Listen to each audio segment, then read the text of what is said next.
Friends, video start చేసే ముందు ఈ వీడియోను లైక్ చేయండి. అదేవిధంగా జెన్యూన్ అండ్ లేటెస్ట్ వీడియోస్ కోసం మన ఛానల్ని సబ్స్క్రైబ్ చేయండి. అదేవిధంగా బెల్ ఐకాన్ ట్యాప్ చేయండి.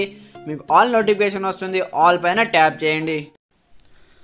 Hi friends, welcome back to our channel. So friends, మనకు రైతు బంధు డబ్బుల కోసం రైతులకు ఎదురు చూపులు తప్పడం లేదంటూ కూడా చూసుకోవచ్చు.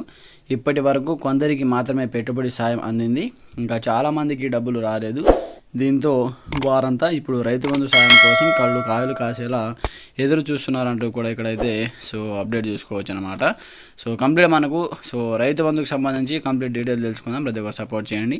కొత్త వచ్చిన సబ్స్క్రైబ్ చేసుకోండి.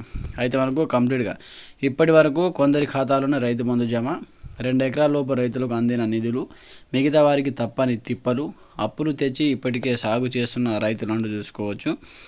రైతులు పెట్టుబడి సాయం కోసం ఎదురు చూడక తప్పడం లేదు. ఇప్పటి వరకు 2 ఎకరాల లోపు రైతుల ఖాతాలోనే రైతు బంధు డబ్బులు పడ్డాయి. దీంతో మిగతా రైతులు తమ ఖాతాలో ఎప్పుడు డబ్బులు పడతాయని ఎదురు చూస్తున్నారు. ఇప్పటికే పంటలు సాగు చేయడంతో బయట అప్పులు తెచ్చి పెట్టుబడి పెట్టారు. రైతు బంధు డబ్బులు వస్తే చేసిన అప్పులు తీరుద్దామన్న ఆలోచనలో ఉన్నారు. అయితే విడతల వారీగా అందరికీ డబ్బులు వేస్తామని ప్రభుత్వం చెప్పడంతో తమ ఖాతాలో ఎప్పుడు డబ్బులు పడతాయని నిత్యం ఖాతాలను చెక్ చేసుకుంటున్నారంటూ కూడా అప్డేట్ చూసుకోవచ్చు అన్నమాట. అయితే మనకు కంప్లీట్గా కాంగ్రెస్ ప్రభుత్వం అధికారంలోకి రాగానే రైతు బంధు స్థానంలో రైతు భరోసా పేరుతో ఏడాదికి ఎకరాకు 15,000 రూపాయలు పెట్టుబడి సాయంగా అందజేస్తామని ఆ పార్టీ ప్రకటించింది. అయితే గత ప్రభుత్వం ఇచ్చిన మాదిరిగానే ఎకరాకు ఏడాదికి 10,000 రూపాయల చొప్పున పంపిణీ చేస్తుంది. యాసంగి పెట్టుబడి కింద ఎకరానికి 5,000 రూపాయల చొప్పున రైతుల ఖాతాలో జమ చేస్తుంది. అది కూడా ఇప్పటి వరకు అందరికీ అందలేదంటూ కూడా చూసుకోవచ్చు. సాగు రైతులకే రైతు బంధు వెయ్యాలి.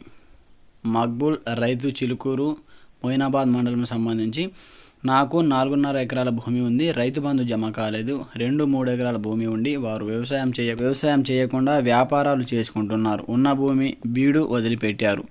అలాంటి వారికి రైతు బంధు డబ్బులు జమ అయ్యాయంటూ చూసుకోవచ్చు. నాలాంటి రైతులకు జమ కాలేదు. పంటలు పండించే రైతులకే రైతు బంధు వేయాలంటూ కూడా అతను డిమాండ్ చేయడం జరిగిందంటూ కూడా చూసుకోవచ్చు. ఈ విధంగా చాలామంది రైతులు అయితే చెప్పడం జరిగింది. నాకు రైతు బంధు జమ కాలేదు. రమణారెడ్డి రైతు కేశంపేట, నాకు 5 ఎకరాల పొలం ఉంది.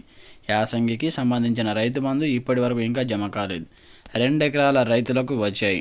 త్వరగా పెట్టుబడి సాయం అందివ్వాలని ప్రభుత్వం ఆలస్యంగా చేయకుండా రైతు బంధు డబ్బులు అందించాలని ప్రభుత్వాన్ని కోరుతున్నారంటూ కూడా చూసుకోవచ్చు. ఫ్రెండ్స్, ఇది మనకు లేటెస్ట్ ఇన్ఫర్మేషన్ అనమాట. 2 ఎకరాల వరకు మాత్రమే. 2 ఎకరాల పైన అలాగే కొంతమందికి 4 ఎకరాల వరకు కూడా డబ్బులు అయితే అందాయి. మీకు ఎంతవరకు డబ్బులు పడ్డాయి, మీకు ఎన్ని ఎకరాలు ఉంది కింద కామెంట్ సెక్షన్లో తెలియజేయండి. అలాగే మనకు కంప్లీట్గా ఈ నెల చివరి వరకు రైతు బంధు డబ్బులను రైతుల ఖాతాలో జమ చేయండి అని ప్రభుత్వం అయితే ఆల్రెడీ ఆదేశాలు కూడా జారీ చేసింది. ఈ నెల చివరి వరకు ఈ ప్రక్రియను కంప్లీట్గా పూర్తి చేయాలంటూ కూడా చెప్పడం జరిగింది. కాబట్టి ఎవరెవరికి ఎంత డబ్బులు పడ్డాయి, మీకు ఎన్ని ఎకరాలు ఉందో కామెంట్ సెక్షన్ తెలియజేయండి. ఇంకా మీకు ఎలాంటి అభిప్రాయం ఉన్నా కామెంట్ సెక్షన్లో తెలియజేయండి. ఛానల్ని సబ్స్క్రైబ్ చేసి సపోర్ట్ చేయండి. Okay friends, thanks for watching this video. జై హింద్.